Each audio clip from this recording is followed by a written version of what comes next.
Hey guys, मैं हूं आपके साथ सचिन मेवाड़। हम पढ़ने वाले हैं मेडिएवल हिस्ट्री यानी कि मध्यकालीन भारत के इतिहास के बारे में।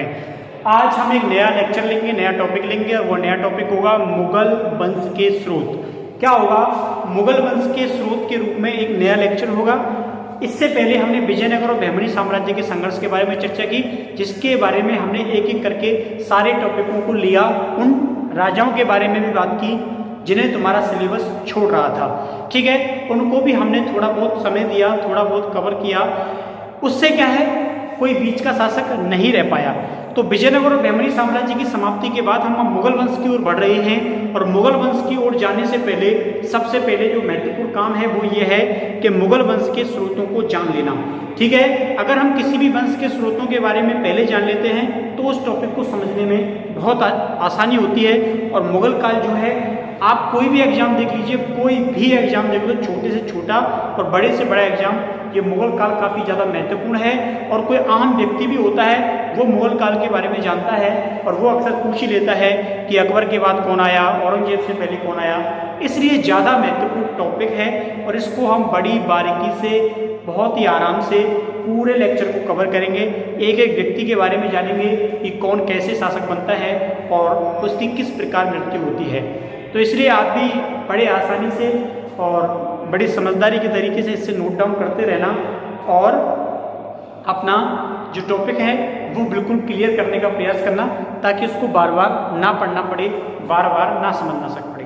तो चलिए हम स्टार्ट करते हैं। क्या स्टार्ट करते हैं? मुगल काल के स्रोतों के बारे में। ठीक है, नया लेक्चर है तो पढ़ो। देखिए क्या है लेक्चर का नाम, मुगल वंश के स्रोत। क्या है? मुगल वंश के स्रोत जो है वो आपका क्या है, नया टॉपिक है। अब इस टॉपिक में पढ़ने लायक जो जो महत्वपूर्ण चीजें हैं वो मैं आपको बताऊंगा। उसके अलावा कुछ और भी चीजें हैं जिन्हें छोड़ा गया है लेकिन वो काफी महत्वपूर्ण हैं, तो उनको भी हम कवर करने का प्रयास करेंगे। देखिए, मुगल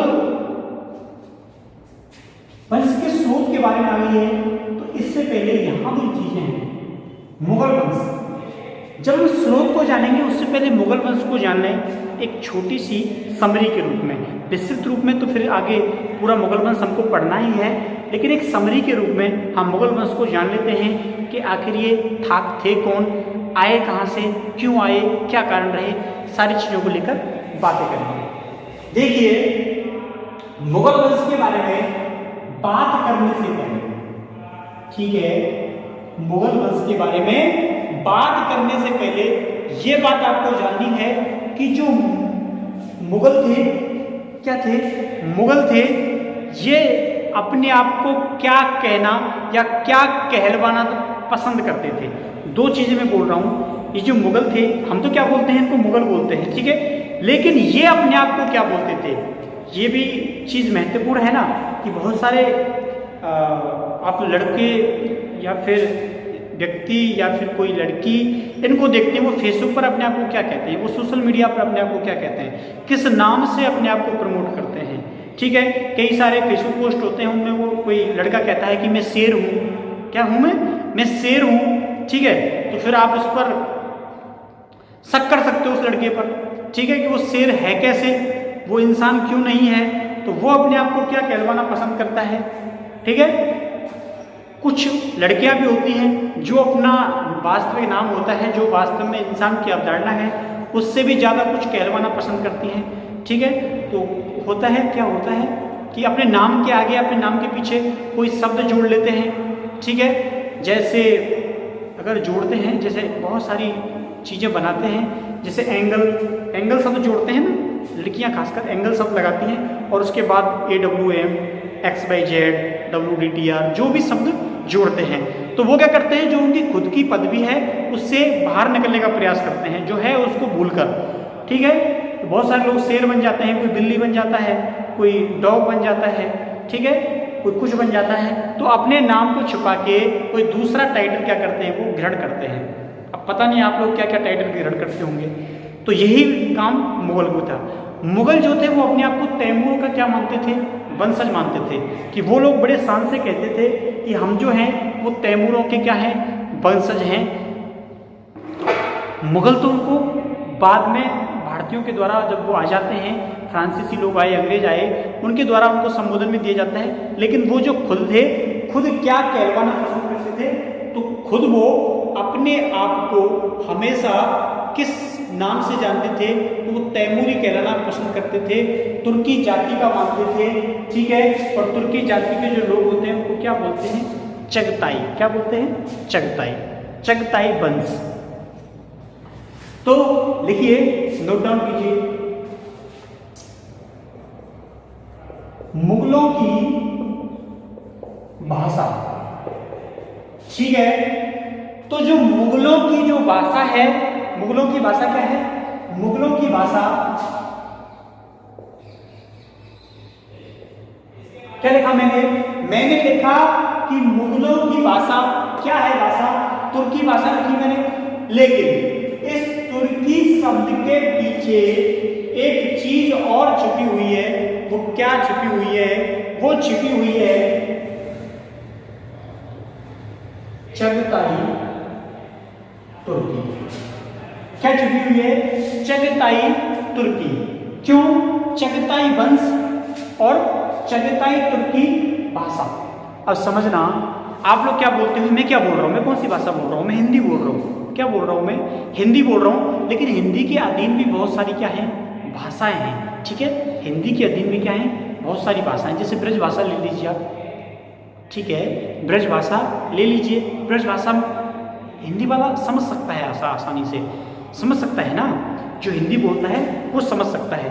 तो ऐसे ही जो तुर्की बोल रहा है वो चगताई तुर्की को भी समझ सकता है। ये छोरा कहाँ जा रहा है, कितकू जा रहा है, इतकुआ, ऐसी क्या है, ब्रज भाषा है, ठीक है। तो इसी से मिलती जुलती, यानी कि शुद्ध हिंदी तो बिल्कुल नहीं है, लेकिन उसी भाषा के संरक्षण में पली बली भाषाएं जो होती हैं वो सहयोगी भाषाओं के रूप में जानी जाती हैं। तो इस भाषा में कौन सी भाषा का उल्लेख किया गया है, तो चगताई भाषा का उल्लेख किया गया है।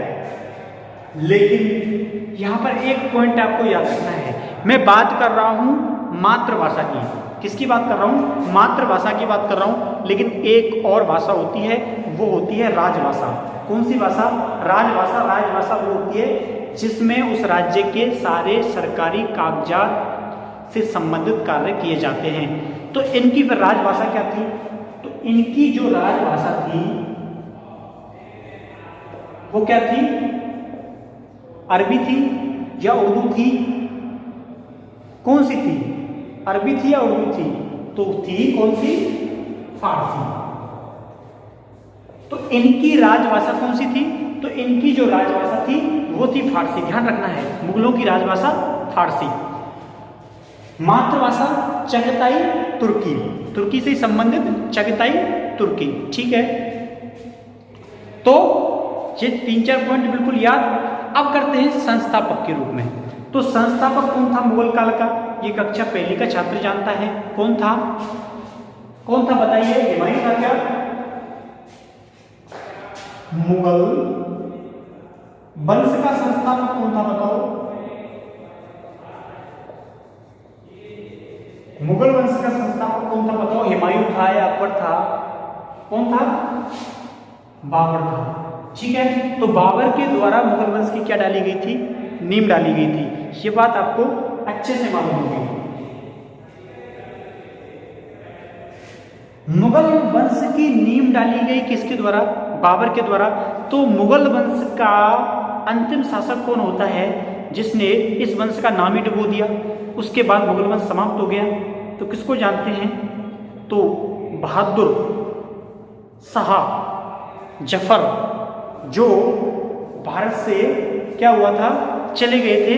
तो वो क्या होते हैं, लास्ट शासक होते हैं, लास्ट रूलर क्या होते हैं, लास्ट रूलर होते हैं, लास्ट क्या होते हैं, शासक होते हैं। तो इनके बारे में भी हम मुस्लिम डायनेस्टी में जरूर पढ़ेंगे। अब आगे देखिए होता क्या है, उसके बाद जब ये हो जाता है तो फिर उसके बाद हम स्रोतों के बारे में बात कर रहे हैं, ना कि इस टॉपिक के बारे में। तो स्रोतों के बारे में चर्चा करने से पहले हम क्या शुरू करने वाले हैं, ठीक है, क्या शुरू करने वाले हैं, तो स्रोतों के बारे में बातें करने से पहले हम इनकी जो बेसिक है, जो वंशात्मक व्यवस्था है, उसके बारे में क्या करेंगे, बात करेंगे कि कौन सा शासक किस समय आता है और कैसे कैसे आता है। ठीक है, एक बार स्रोतों का अध्ययन करने से पहले इनके शासकों के नामों के बारे में क्या कर ले, चर्चा कर लेते हैं।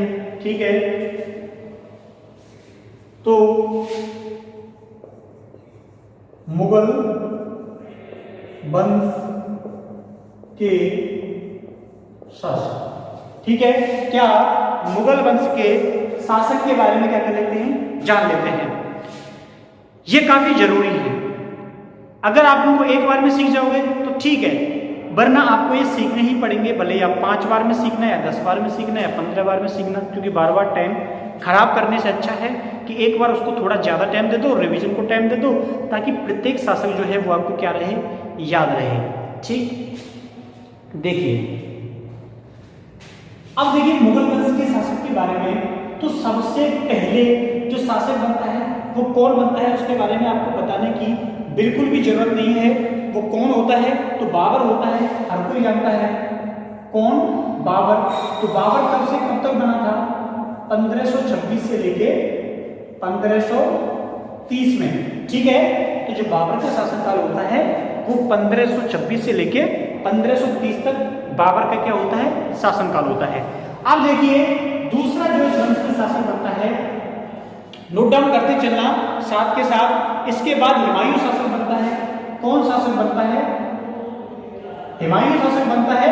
और हुमायूं की शासन अवधि कब से कब तक मानी जाती है, तो 1530 से लेके और 1556 तक मानी जाती है। कब तक मानी जाती है, 1556 तक मानी जाती है।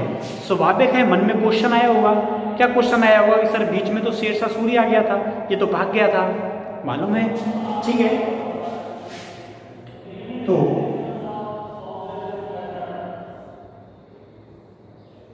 यहां पर बीच में किसका शासनकाल आ जाता है, शेरशाह का काल आ जाता है। लेकिन ये सारी चीजें जब हम इनको स्पेशल रूप से पढ़ाएंगे तब डिस्कस करेंगे। ठीक है, इसलिए थोड़ी देर मन को शांत रखो अपने को। अब देखिए तीसरा जो शासक बनता है, तो आप लोगों को मालूम है कि मुगल वंश में सबसे जो महान शासक होता है कौन होता है, अकबर होता है। तो अकबर आता है, कब से कब तक आता है, 1556 से लेके 1605। अकबर में क्या लगी, आंच लगी, तब तक आता है। ठीक है,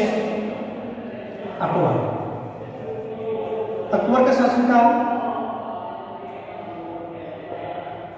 1556 से लेके 1605 तक। ठीक है, 56 से लेके 1605 तक आपको क्या रखना है, याद रखना है। ठीक है, अब देखिए जो इसके बाद जो चौथा शासक बनता है वो कौन बनता है, जहांगीर बनता है। कौन बनता है, जहांगीर बनता है। और जो जहांगीर शासक बनता है वो कब से कब तक बनता है, तो ये बनता है 1605 से लेके और 27 तक। किससे किससे शासक बनता है,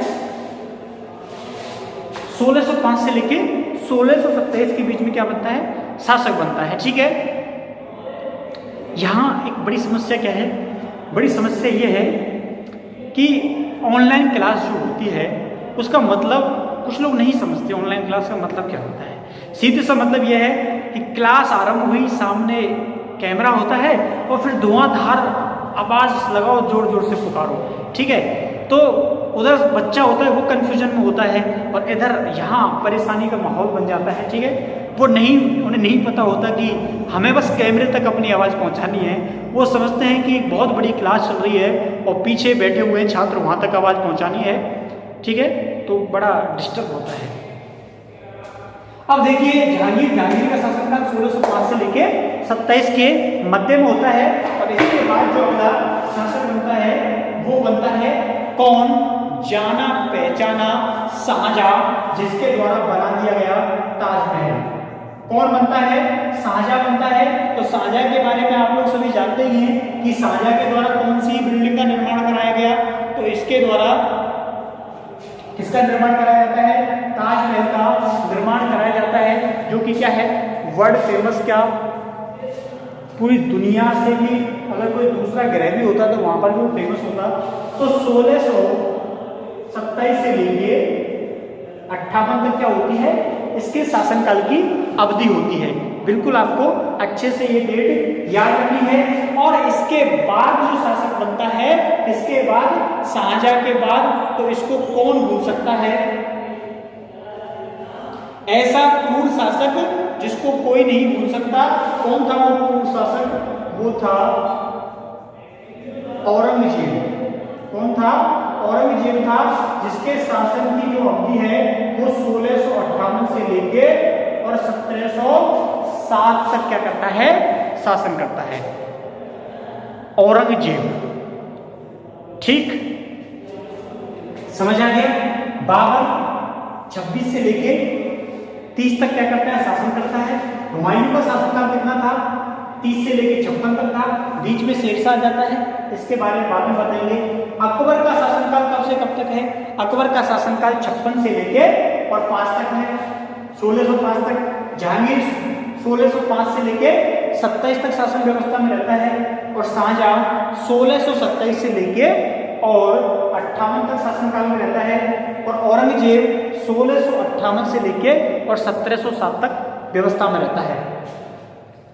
अब मैं आगे के शासकों के बारे में क्यों नहीं बता रहा? इसलिए नहीं बता रहा क्योंकि ये वास्तविक शासक माने जाते हैं, जिन्होंने वास्तव में स्वतंत्र रूप से शासन का संचालन किया था। अब जो मैं शासकों के नाम तुमको बताऊंगा, वो शासक ऐसे होंगे जो उस गद्दी पर तो बैठे थे, लेकिन केवल दिखाने के लिए जो शासन की जिम्मेदारियां हैं वो कोई और निभा रहा था। ठीक है, तो मैं इसको मिटा देता हूं।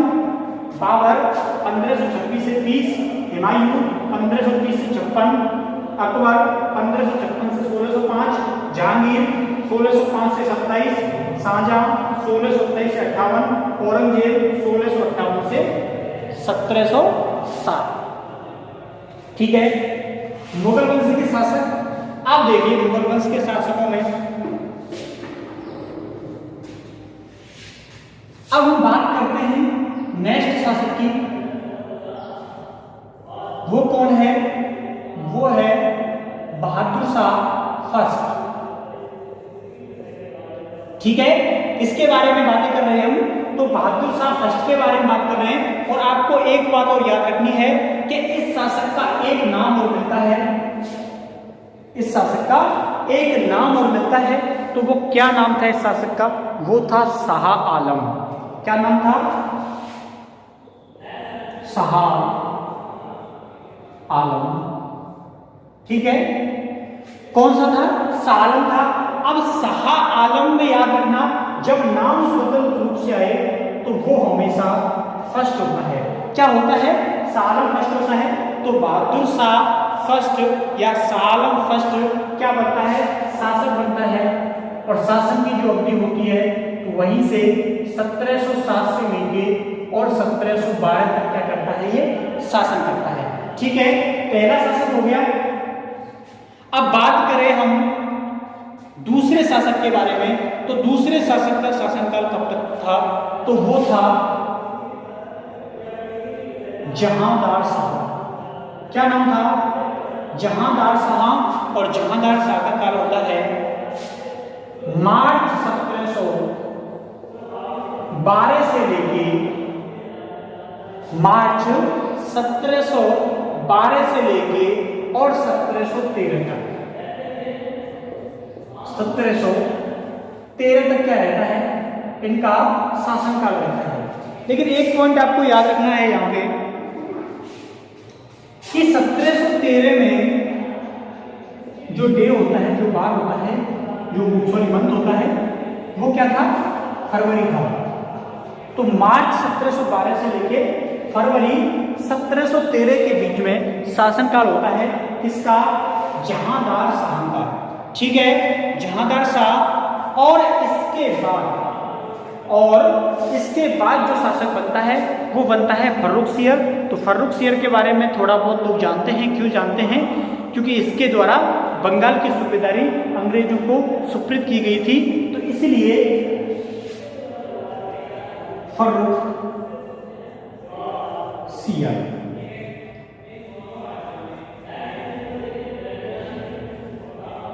तो फर्रुख सियर का शासनकाल 1713 से लेके और 1719 तक रहता है। ठीक, आप देखिए चौथा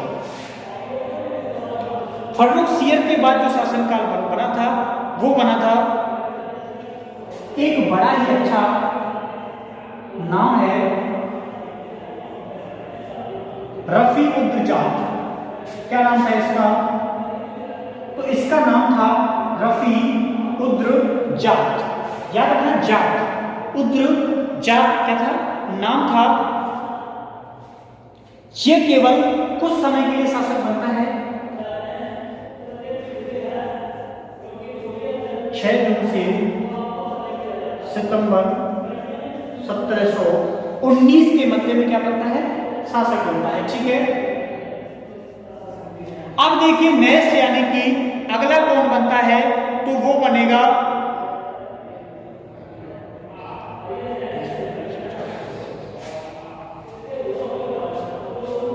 तो रफी-उद-जात बनता है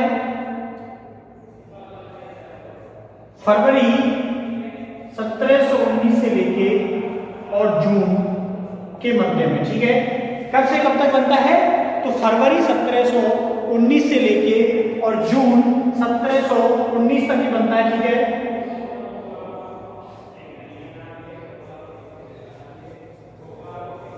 ये लाइन आपको याद रखनी है। अब देखिए पांचवा शासक कौन बनता है? तो पांचवा शासक बनता है रफी-उद-दौला। कौन बनता है? रफी-उद-दौला।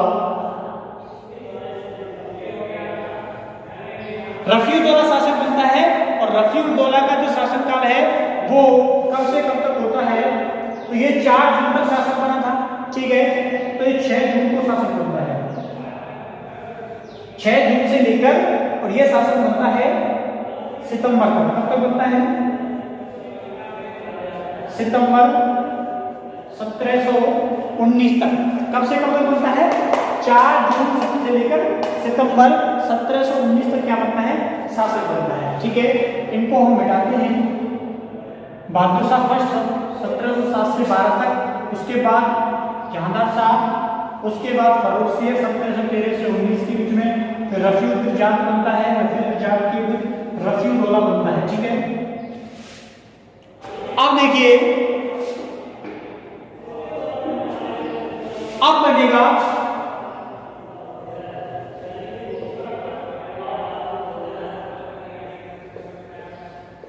मोहम्मद शाह रंगीला। क्या नाम है? क्या नाम है? मोहम्मद शाह रंगीला। और रंगीला कब से कब तक शासक बनेगा? तो रंगीला बनेगा 1719 से लेके और 48 के बीच में। ठीक है, 1719 से लेके और 1748 के बीच में शासक बनता है। कौन बनता है? तो रफी-उद-दौला यानी कि मोहम्मद रंगीला बनता है रफी-उद-दौला के बाद में। अब इसके बाद जो शासक बनेगा वो कौन बनेगा? वो अहमद शाह बनेगा। एक अहमद शाह कहां था? बहमनी साम्राज्य में था, एक यहां है। तो अहमद शाह शासक बनेगा। कब से कब तक बनेगा? 1748 से लेकर 1754 के बीच में क्या बनेगा? शासक बनेगा। ठीक है, कब से कब तक बनेगा? 1748 से लेके और 1754 के बीच में क्या बनेगा? शासक बनेगा। अहमद शाह के बाद जो शासक बनता है, अहमद शाह के बाद जो शासक बनता है वो बनता है आलमगीर सेकंड।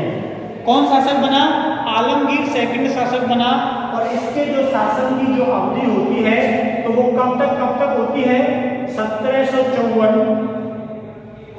से लेकर 1758 तक होती है। ठीक है, 1754 से लेकर और 1758 के बीच में होती है। इसकी 1748 से 1754 के बीच में थी। अब देखिए इनके आलमगीर सेकंड के बाद जो शासक बनता है वो बनेगा शाह आलम द्वितीय। कौन बनेगा? शाह आलम सेकंड। और शाह आलम सेकंड का जो शासनकाल होता है वो होता है 1759 से लेकर 1806 के बीच में। 1806 के बीच में शासनकाल होता है, ठीक है। शाह आलम सेकंड से 1759 से लेके और 1806 के बीच में इनका क्या होता है? शासनकाल होता है। अब देखिए इनके बाद जो शासक बनेगा वो बनेगा अकबर सेकंड, यानी कि अकबर द्वितीय। कौन शासक बनेगा शाह आलम सेकंड के बाद? अकबर सेकंड शासक बनता है। और अकबर सेकंड जो शासक बनता है वो कब से कब तक बनता है? तो यहां पर देखिए कितना लिखा हुआ है, 1806 लिखा हुआ है। और 1806 से लेके 1837 के बीच में जो शासन बनता है वो बनता है आपका अकबर सेकंड, ठीक है। अकबर सेकंड शासक बन गया। अब एक दो शासक और बचे हैं, एक दो, ठीक। तो अकबर सेकंड के बाद नंबर आएगा इसका शाह आलम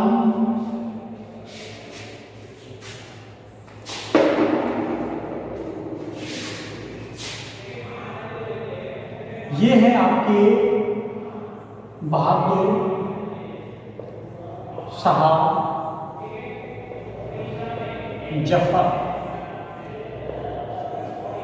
जाने माने पहचाने। कौन? जाने माने पहचाने मुगल काल के अंतिम शासक 37 से लेकर और 1857 की क्रांति तक भारत के अंतिम मुगल सम्राट। कौन? बहादुर शाह जफर, ठीक है। तो बहादुर शाह जफर भारत के अंतिम क्या होते हैं? मुगल सम्राट होते हैं। इस प्रकार हमने मुगलों के एक एक शासक के बारे में पढ़ा और उन शासकों के बारे में भी पढ़ा जो आए थे और चले गए, यानी कि 2 से 4 महीने के लिए शासक बनते हैं। इसलिए जो भी महत्वपूर्ण शासक थे वो हमने आपको बता दिए, ठीक है। अब देखिए ये चगताई वंश की भाषा बोलते हैं, क्या बोलते हैं? चगताई तुर्की बोलते हैं। स्वयं को तैमूर का वंशज बताते हैं। तो तैमूर के वंशज क्या कहलाते थे? तैमूर के वंशज तैमूरिया कहलाते, ठीक। और ये कहते थे कि हमको क्या नाम से बुलाया करो?